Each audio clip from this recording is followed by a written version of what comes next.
today, in the name of freedom, we take the battle to them. Siema, z tej strony Optimus i dzisiaj sobie wrócimy do mojego panelu związanego z przeglądem kont, czyli też przeglądamy nie tylko konta jakichś tam mocniejszych graczy, ale także graczy, którzy grają w KVK1, tak jak dzisiaj moim jednym z przyszłych też i teraźniejszych rozmówców jest Quartz. Witaj, Quartz. Witam. Quartz jest w tym momencie na KVK1 w królestwie 3547 i to jest królestwo, które jest powiązane troszeczkę z tym królestwem, o którym ja wam nagrywałem na temat projektu Jumper. Tam było, jeżeli pamiętacie, to była kwestia, to były chyba tam wojownicy, wilczy wojownicy jakoś, także nie pamiętam dokładnie, Underworld to był projekt i dużo ludzi właśnie z tego królestwa przeszło tutaj na 3547. Quartz jest tutaj dość takim dobrym graczem jak na KVK1. Jak przeglądniemy sobie statystyki, które wam potem pokażę, to też będziecie mogli sobie tutaj zobaczyć, że Quartz no trochę tutaj czasu poświęcił na tą grę, tym bardziej, że to jest bardzo młode konto, jak sami widzicie. Quartz, powiedz mi taką jedną rzecz, co cię ogólnie może skłoniło do gry Rise of Kingdoms, bo to jest w sumie takie najczęstsze pytanie, kiedy dzisiaj pytają. Zacząłem grę ogólnie już powiedzmy 3 lata temu, pograłem kilka miesięcy, tak do rozpoczęcia KVK1 i później stwierdziłem, że no jednak nie mam na to czasu i przestałem grać, a teraz w maju chciałem sobie po prostu z bratem pograć i stwierdziłem, dobra, dawaj, ja mam fajną grę, kiedyś grałem, dawaj sobie pogramy. No i założyliśmy konta, pograliśmy 2 tygodnie na kontach, później no trochę się wkurzyliśmy, bo jak my mieliśmy tam, nie spendowaliśmy, to gracze, co mieli te 4 na początku, a my te trójkami biegaliśmy i dostawaliśmy lanie. No i mówię, dobra, jak będziemy kiedyś grać znowu, to robimy te 4 pierwszego dnia. No i wpadł ten projekt. No i tak mówię do niego, dobra, dawaj zagramy w tym projekcie. No i tak jak postanowiliśmy te 4 pierwszego dnia, to tak zrobiliśmy po skoku, te 4 od razu było. No i tak graliśmy w tym projekcie, ale no jakoś później się to rozwinęło, że jednak przyszły te piątki w KVK1. Taka trochę mi się wydaje spontaniczna decyzja, bo nie było tego w planach. No ale koniec końców opłaciło się i bardzo fajnie się grało. No bo KVK już się skończyła, dlatego mówię, że grało, ale ogólnie no bardzo, bardzo fajnie się te piątkami na KVK1 biega. Jak tutaj też widzimy, to w Zenicie pocisnąłeś, bo też musiałeś tutaj pewnie trochę pocisnąć. Które miejsce miałeś w Zenicie? No w Zenicie to o włos było, bo to była 2 w nocy i już też przysnąłem. 2 minuty przed końcem Zenitu dzwoni do mnie brat, że gemy zablokował, bo miałem hasło, a on nie znał hasła. No i no niestety tak wyszło, jakoś nie pomyślałem, żeby mu to dać. I skończyło się na 10. miejscu ledwo. Normalnie by był zapas gdzieś tam wyżej, 3., 4. A niestety wyszło na 10., ale najważniejsze, że jest skin do zamku i tylko to się liczy tak naprawdę. Tak, no jeżeli będziesz graczem Openfield, bo nie wiem jak tam ogólnie planowałeś sobie to żywnościowo robić, ale jeżeli będziesz graczem typowo Openfield, no to tak, to jest w tym momencie, tak jak mówiłem, to już wielokrotnie na swoich tych filmikach i streamach, to jest najlepsze jakby tak powiedzieć w tym momencie, najlepszy motyw w grze w Rise of Kingdoms dla graczy Openfield, którzy grają paroma marszami, nie tylko na przykład powiedzmy piechotą, kawalerią czy tam łucznikami, że grają, wiesz, jedną taką tą. Tutaj ogólnie no, ten minus 10% ataku na kawalerii dużo nie robi, a obrona, która to jest 15%, jak dobrze pamiętam, nie? 12, no do wszystkich to jest super, nie? I tam jeszcze masz chyba tą regenerację punktów życia, to już jest w ogóle dla mnie. Punktów akcji, tak, to jest już w ogóle mega opcja. No i powiedz mi tak, jak u was, czy może inaczej, w co na początku idziesz, w jakie marsze, bo tutaj na screenie, który tutaj zaraz widzowie zobaczą, no to widzę, że mamy Minamoto i jakbyśmy się nastawiali na kawalerię? Docelowo miała być piechota, ale jednak zmienimy na kawalerię. Mhm. Będzie kawaleria i Rayleigh, Mhm. a piechota będzie tak naprawdę tylko jeden marsz. Mhm. Z racji, że no jest już to EQ pod piechotę, więc trzeba zrobić piechotę jeden marsz. Mhm. No no a docelowo będzie kawaleria. Mhm. Dwa marsze na pewno. No do KVK3 masz fajnie, bo przynajmniej do KVK3 możesz myśleć o tym rally, bo nie ma technologii KVK. Później to już będziesz musiał się na co zastanawiać, czy będziesz chciał być dalej w rally albo w garnizonie, cokolwiek z tym, bo tam to już, no żeby być w tej topówce i żeby tam bronić, atakować, no to trzeba mieć troszeczkę wywalone, jakby tak powiedzieć, pieniążków w KVK technologię. Przeważnie to dają, większy kadet to dają ci spenderzy. Ale Openfield na już KVK powiedzmy 3 zbierasz sobie złote główki, bo widzę, że masz YSG zrobionego, ale to jest z koła, czy coś tam w złote głowy inwestowałeś? 2 koła były wykręcone, Mhm. no i później trzeba było już użyć uniwersalne, Mhm. żeby po prostu Mieć go nie na full. tracić czasu na walkach. Tak, dokładnie. A aktualnie jest bodajże prawie 800 głów Mhm. uniwersalnych jeszcze. Mhm. No i to pójdzie na KVK 2 Mhm. częściowo na Alexa. Będzie Alex Konstantyn Mhm. i Martel z Etelką najprawdopodobniej, bo oboje na ekspertyzie będą. A jesteś pewny, że chcesz inwestować złote głowy w KVK2 w dowódców KVK2? Alex zostanie na Sokhaj, tak? Aha, czyli chcesz pograć to z Liu. Tak. Okej, Alex okej. wrócę, Mhm. a Konstantyn będzie z koła. Mhm. Nie z koła, przepraszam, tylko z MG. Z MG, no to okej, no to dobrze, bo myślałem, że chcesz ten... Nie, z Alexem...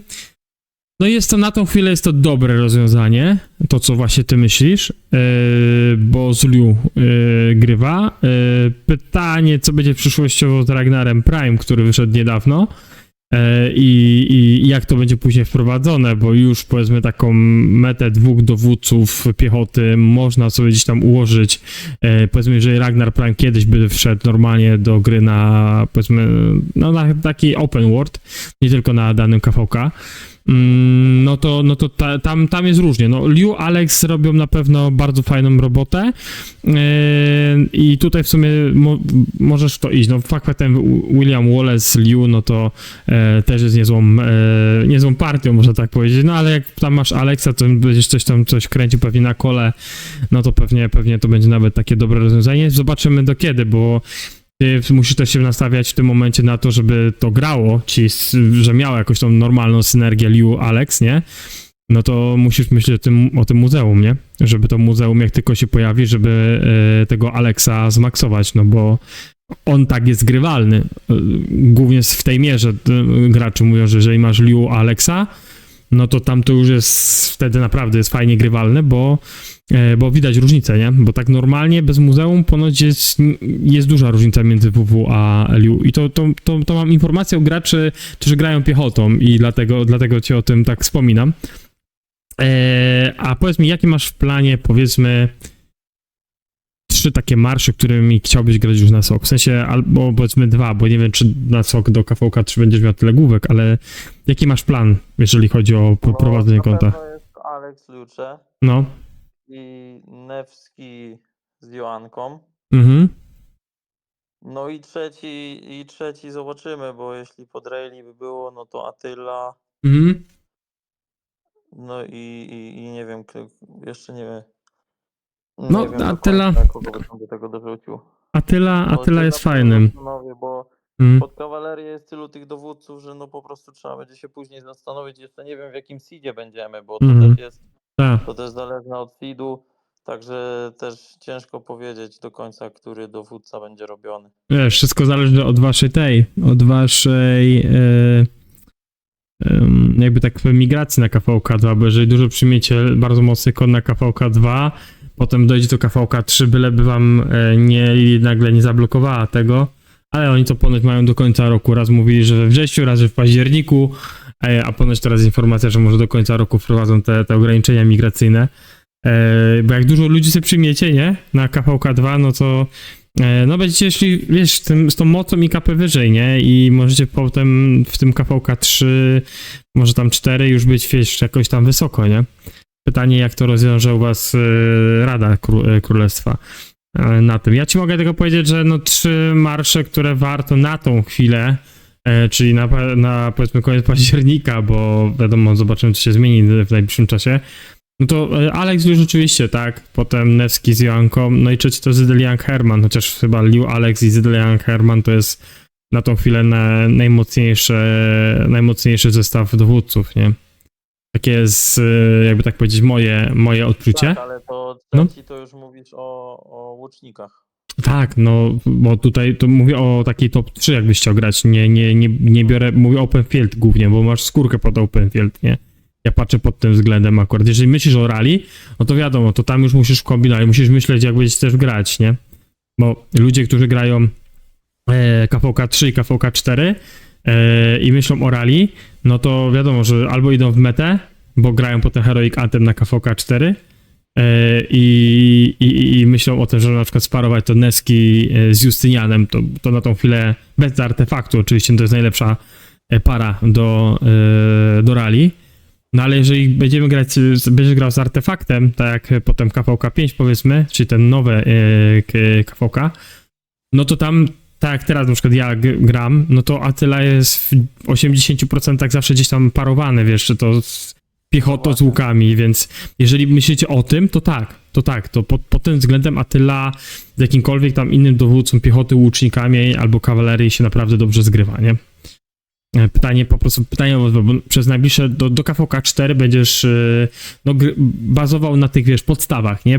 Bez tam urozmaicenia przez artefakt, więc to też jest taką różnicą. Widzę, że tu fajnie gry rozwijasz, no. No.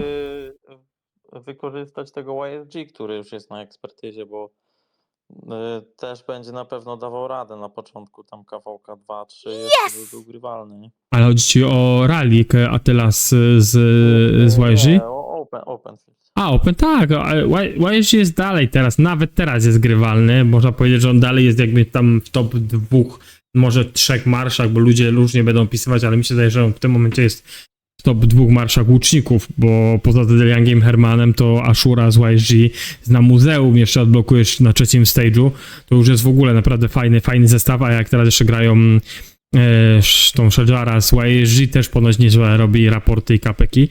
Więc no, jest i YSG będzie nawet na soku jeszcze grywalny moim zdaniem, dopóki nie wyjdzie jeszcze coś nowego z łukami, ale do tego masz jeszcze rok czasu, więc no tu mogę powiedzieć, że no fajnie kombinujesz, nie? Tylko no też ja bym na twoim miejscu akurat szanował uniwersalne głowy ze względu na KVK 3, nie? Bo wiem, że tam dowódcy SOK zrobią... Ja wiem, dlatego na KVK 1 chciałem narobić jak najwięcej KP, żeby dostać MG. A, okej, rozumiem. Teraz dostałem Martela MG, za 2 tygodnie będzie znowu Martela MG, też zgarnę 180 głów. I już mi będzie brakować tylko tam około 80 głów do Martela. No i tyle to mogę z uniwersalnych użyć, wtedy mam go na ekspertyzie. Tak samo będzie z Konstantynem. 3 razy MG to też wyjdzie ponad 500 głów, czy tam ponad prawie 600 i też tą resztkę można zawsze dorzucić. Dlatego ja już patrzyłem też na przyszłość, żeby po prostu jak najmniej uniwersalnych głów zużywać, bo dobrze wiem, że na KVK 3 przyjdzie tylu nowych dowódców, których będzie trzeba zrobić, że potrzebne są te głowy. Tam widzowie wcześniej widzieli, że masz fajnie gear złoty poukładany, jeżeli chodzi o kawalerię. Pomalutku coś tam sobie już stworzysz, no i też w sumie jak będziecie potem mieli dostęp już do tych monet na KVK, chyba to już 4 było, no to tam będziesz szedł, wiadomo, w head i w broń z KVK, nie? Tak bardziej. Tak, to już wszystko jest specjalnie tak robione, żeby nie marnować legendarnych matsów, że to, co już jest końcowym EQ, to już było montowane. Na piechocie jest hełm zrobiony, który teoretycznie będzie wymieniany, ale nie musowo, bo to jest pomocniczy marsz tak naprawdę. Rozumiem. Piechota nie będzie głównym marszem, więc dlatego już został wykuty ten hełm. tam jak będziesz robił sobie też te wybierał ringi, nie? Jeżeli chodzi, masz zamiar grać Nevski, Joanna i masz zamiar robić rally kawalerią, tak jak sam wspomniałeś, to tam ring i sztylet, to ja bym ci to polecał, jeżeli masz taki, bo ja tak nie zrobiłem, ja akurat gram na ring z Hornem, a też byłem rally liderem, a potem po prostu odpuściłem, no bo na wyższych tych stopniach, wiesz, KVK, żeby być tym rally liderem, musisz naprawdę iść full technologię, nie? Żeby być konkurencyjnym, żeby, wiesz, walczyć. Ale nie oszukujmy się, w tym momencie kawaleria ma niestety najbardziej swarmowalne rally ever, jeżeli mówimy o Nevski i Justynian, bo Attila tam z Liu, czy ten, no to tak, aż tak już bardzo nie swarmują. No ale tutaj pod względem właśnie tak jak mówię, no jakbyś myślał, to ring i sztylet też ci się zwrócą, nie? Bo to w Openie też ci dobrze będzie się No nie, no, zgrywać, to nie? wiadomo, to będzie No. sukcesywnie po prostu to jako ulepszane. Tutaj VIP 16 szybko jak na KVK 1, czyli 16. Dużo spendujesz, czy... No jeśli robi się te 5 na KVK1, to Czyli dużo spendujesz. sam ciebie, no. No, pytam się ciebie, bo wiem, wiesz, ja znałem różnych ludzi, nie? A jak zaczynałeś KVK, to ile miałeś siły? 25, 26 milionów? Jak zaczynałeś KVK, miałeś 25 milionów? No w presezonie... Aha, tak. bo potem wszedł Zenit i w Zenita wycisnąłeś ponad 50 milionów. Okej, Zenit, dobra. tak, bo Zenit wyszedł Mhm. 2 tygodnie po starcie KV-ki. Tak. Na początku tam się nic nie działo, więc mogłem przeczekać. Mhm. No i jak wyszedł Zenit, no to poleciało wtedy już. No to dobrze zrobiłeś. Nie no, tutaj pod tym względem to spoko. Nie, no VIP, tak jak mówię, no tak fakt ten sam się wybija, to prawda. VIP 16 jest naprawdę dużym boostem w KVK1, KVK2, VIP 17 to już jest w ogóle, no te 5% robi bardzo dużo roboty, jeżeli chodzi o kiewiki. Dla mnie aktualnie to te matsy, które tam codziennie będą sobie wpadać. No tak, oczywiście, matce, złote głowy, to wszystko, to oczywiście, że ci daje dużo, no bo ty myślisz, że potem, żeby sobie fajnie giry zrobić, to bez dwóch zdań, nie? Ale dużo już tam kapeków masz, jak tutaj widzowie pokazałem wcześniej twoje konto, to już dużo, jak na KVK1 to dużo kapeków masz zrobione, zresztą tutaj będziemy mieli zaraz podane też dane, jakby tak powiedzieć, od twojego króla, który tutaj mi podesłał je, jak tam na KVK u ciebie wychodziło. No ogólnie byłeś pierwszy i to jest pierwszy ogólnie ranking u was w KD, czy ogólnie to jest ranking, bo tego się nie podpytałem, czy to jest ranking ogólnie już wszystkich królestw, jak to wygląda? Nie, to jest tylko naszego kategorii. A, tylko waszego. No ale 2,4 miliona kills, to trójek, dwójki. Mhm. Ogólnie w królestwie, w całej KV-ce jestem na drugim miejscu, jeśli chodzi o liczbę Mhm. pointów. Mhm. No T4, 35-61 milionów, no tak, no to są T4 będzie więcej. 1,83 T5, deadów też masz zrobionych dużo. Ile tam mówiłeś mi przedtem, że deadów już masz ten? 800... 800k. 800k, no to tam jak dobrze pamiętam po 20 parę procent wraca, nie? Na KVK1.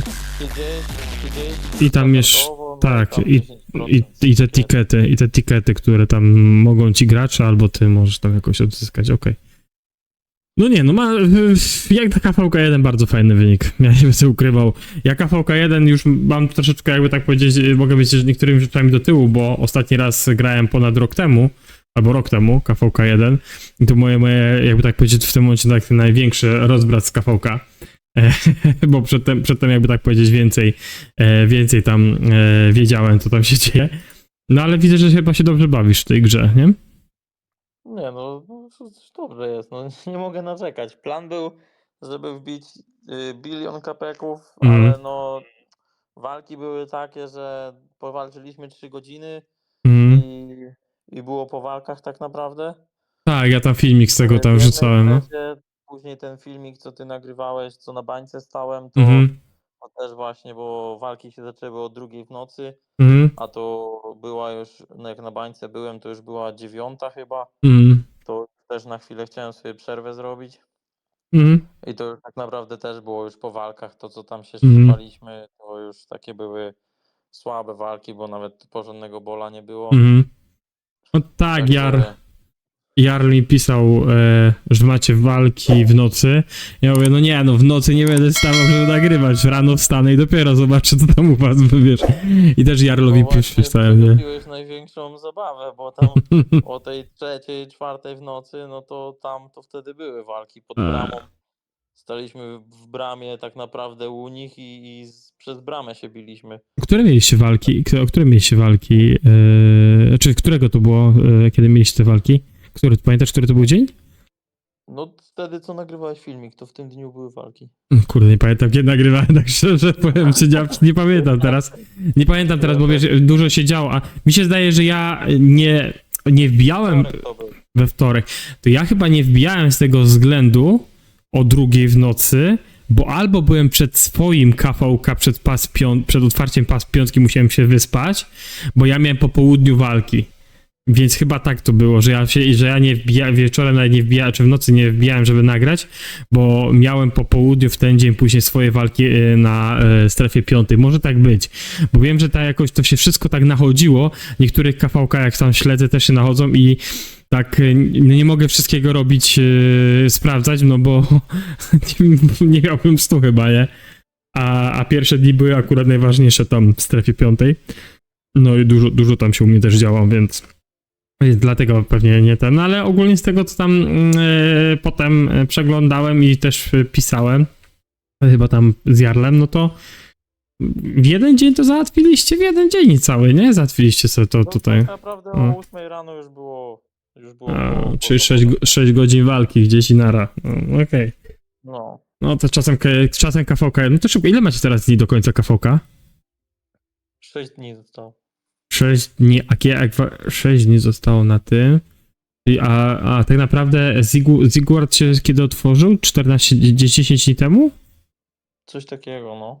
Coś tak będzie. Coś tak, okej. Nie, bo ja pamiętam, że jak grałem na 3.090 KVK1, to my KVK1 już wiedzieliśmy, że wygraliśmy, jak było 21 dni do końca KVK1. No to jak przejęliśmy Zigurat, po Mhm. tych walkach wtedy we wtorek, to już wiedzieliśmy, że już jest po... O, czyli pewnie też to się parę dni. 3 godziny walki minęły, to Mhm. Królestwo 45 już się poddało, Mhm, już ogłosiło mailowo, że już nie będą walczyć mhm, i tak naprawdę 48 zostało samo, no i tam Mhm. do tej 8, 9 rano powalczyliśmy i to był Mhm. koniec.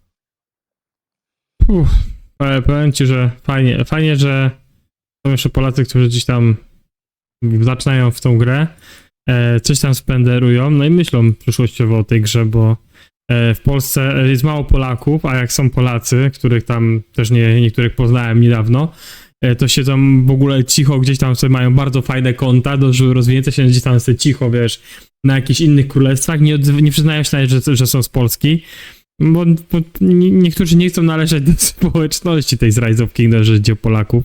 Dużo mi takich graczy z Polski, co mają bardzo mocne konta, właśnie o tym mówią, że nie będziemy nagrywać, bo ja nie chcę być tutaj, wiesz, nie chcę tutaj w ogóle na polskie społeczeństwo w ogóle się wychylać, bo wie jak jest i tak dalej.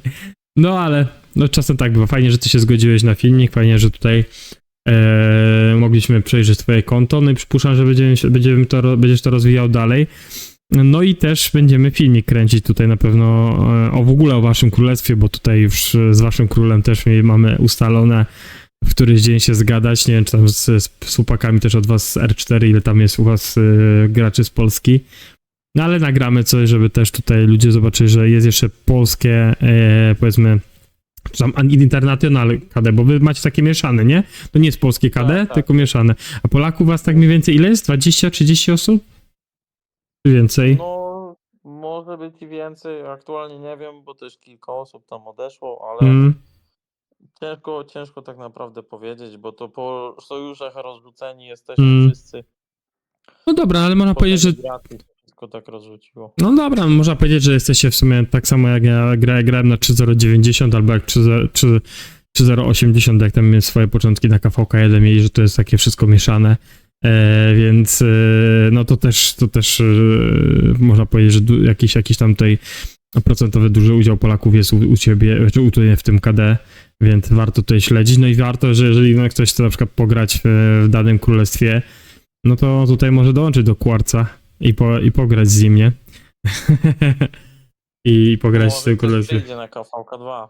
O, pytanie jak wy tam z miejscami macie. Przypuszczam, że wasza rada ludzi, którzy są w semi-sezon, to przyjmą mnie, no bo tam pewnie nie ma jakichś dużych wymagań. Gorzej jest z tymi, wiesz, 50 miejscami, wiesz o co chodzi, nie? Z tym to jest zawsze loteria, bo tam potrafią się wbić potrafią się wbić niepożądane osoby, nie? Więc to jest ten problem na tym. I takie, mam jeszcze do ciebie ostatnie pytanie, sobie, zanim skończymy filmik tutaj. Powiedz mi taką jeszcze jedną rzecz. Jeżeli będziesz miał do wyboru przyszłościowo mieszać oddziały, czyli tak jak ci przedtem tak zasugerowałem, żebyś grał na przykład na 3 mocne marsze, może kiedyś będziesz grał na 5, to szedłbyś w tych potem, na przykład jak masz kawalerię, piechotę, łuczników, czy masz na przykład tak jak niektórzy gracze, że chcą na przykład grać tylko kawalerią? Przykładowo, nie? Bo są tacy gracze. Nie, ja wolę miksem grać. Mhm. Mi się wydaje, że na pewno na start będzie z każdej formacji jeden marsz, Mhm. czyli piechota, kawaleria. Mhm. No i później będę to rozbudowywał w rally raczej kawalerii. Mhm. Czyli będziesz szedł coś, żeby pomagać też królestwu. No bo osoby, które idą w rally i garnizon, no to głównie robią to dla królestwa. No taka jest prawda. Że polega się tutaj na ich... Osoby, co będą rally czy garnizonem, mają najwięcej zabawy, bo zawsze są gdzieś tam obstawiani. Tak, tak. O to w końcu chodzi w grze, żeby się bawić. Tak, Dlatego... to prawda. No tutaj będzie, znaczy tu dużo rzeczy będzie na tobie spoczywać wtedy odpowiedzialności, bo bycie rally liderem to nie jest jakaś łatwa sprawa. Sam się o tym przekonałem, więc zobaczcie, z czym to się wszystko je. A chociaż jak masz dobrych ludzi koło siebie, którzy wiedzą, jak rally ma wyglądać, kiedy odpalone, jak działa kotwica, to przypuszczam, że będzie łatwiej, nie? Ja miałem takich graczy przez chwilę, potem nie miałem, więc mi się zdaje, że to będzie dobrze. Dzięki jeszcze raz, że się zgodziłeś na nagranie filmiku, że miałeś chwilkę i poświęciłeś swój czas. Mam nadzieję, że tutaj graczom też się niektórym spodoba twoje konto i też zobaczą, że nie tylko tutaj jakieś tam mocniejsze konta są jakieś tam wymaksowane i planują swoją przyszłość, ale też można, powiedzmy, jakby tak powiedzieć, zacząć, powiedzmy, od zera, nie? Czyli gdzieś tam w tym KVK1 i budować swoje konto stopniowo coraz wyżej, nie? A jak ty to robisz? W tym koncie z pomocą kilku osób to już od samego początku było wszystko planowane, tak żeby po prostu nie tracić czasu i pieniędzy, no bo jednak jak się spenduje, no to trzeba tam trochę wrócić w to konto, więc szkoda rozwijać niepotrzebne rzeczy, także tak jak przy tym EQ czy przy dowódcach, to już wszystko było od tak naprawdę już przed skokiem już było planowane, co będzie robione i kiedy, także no jeśli ktoś chce zaplanować sobie dobrze konto, no to można je dobrze wyprowadzić. No tutaj zapewne widzowie by chcieli wiedzieć, ile tam przeznaczyłeś na to wszystko, ale nie będziemy gadać o pieniądzach. Przypuszczam, że jakieś takie pytania dostaniesz, bo ludzie są ciekawscy, ale ja wiem z doświadczenia, że to nie są małe sumy, więc po prostu nie będziemy tego tematu dalej rozwijać. Dzięki jeszcze raz, do zobaczyska, trzymaj się i powodzenia. Dziękuję bardzo.